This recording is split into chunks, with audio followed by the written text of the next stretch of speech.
কারো বাপের প্রয়োজনে আমরা এখানে আসিনি। 100 পুলিশ এসেছে, তাকে ধরে নিয়ে গেছে, গায়ে কাপড়টা দেওয়ার সুযোগ দেওয়া হয়নি। কেন নেওয়া হয়েছে জানেন? কারণ সেই আখির স্বামীর ভাই নাকি বিএনপি করেন। এই সুপ্রিম কোর্ট বারের আইনজীবী আখি আকান্ত, তাকে আমরা সবাই চিনি, সে এখানে নিয়মিত প্র্যাকটিস করে। তার স্বামীর কথা সে পরিচয় দিচ্ছিল যে একদিনও গলা উঁচু করে তিনি কথা বলেননি। শেরপুরে ছিলেন, তার সন্তানকে স্নান করাচ্ছিলেন দুপুরবেলা, 100 পুলিশ এসেছে, তাকে ধরে নিয়ে গেছে, গায়ে কাপড়টা দেওয়ার সুযোগ দেওয়া হয়নি। কেন নেওয়া হয়েছে জানেন? কারণ সেই আখির স্বামীর ভাই নাকি বিএনপি করেন। এবং আজকে একই কার্ড খেলা হচ্ছে যে আমার বাবা কি করলেন সেজন্য আমি দায়ী। সারা আপা, তার বাবা ডক্টর কামাল হোসেন, হ্যাঁ, তাকে নিয়েও আজকে প্রশ্ন উঠছে এবং আমরা নাকি বিশেষ উদ্দেশ্য চরিতার্থ করতে এখানে এসেছি। লিপি আপা আরো ভালো বলবেন।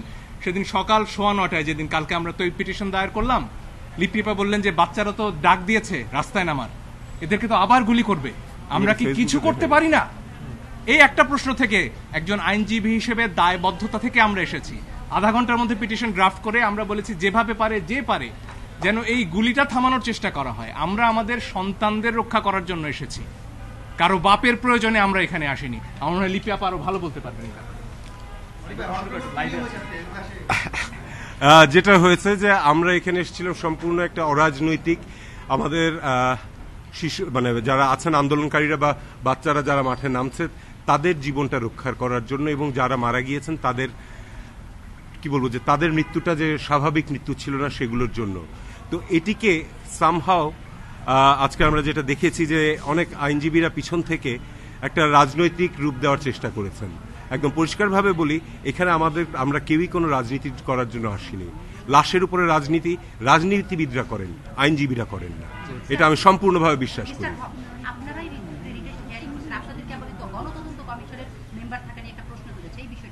একটা জিনিস যেটা হচ্ছে গণতন্ত্র কমিশনের যে এটা রয়েছে সেটি হচ্ছে যে আপনারা সবাই দেখেছেন যে আবু সাইদ কিভাবে মারা গিয়েছিল। আবু সাইদ যখন মারা গিয়েছিল তারপরে যে এফআইআরটা হলো সেটাতে বলা হলো যে জনগণের ছোড়া ইটে উনি মারা গেছেন।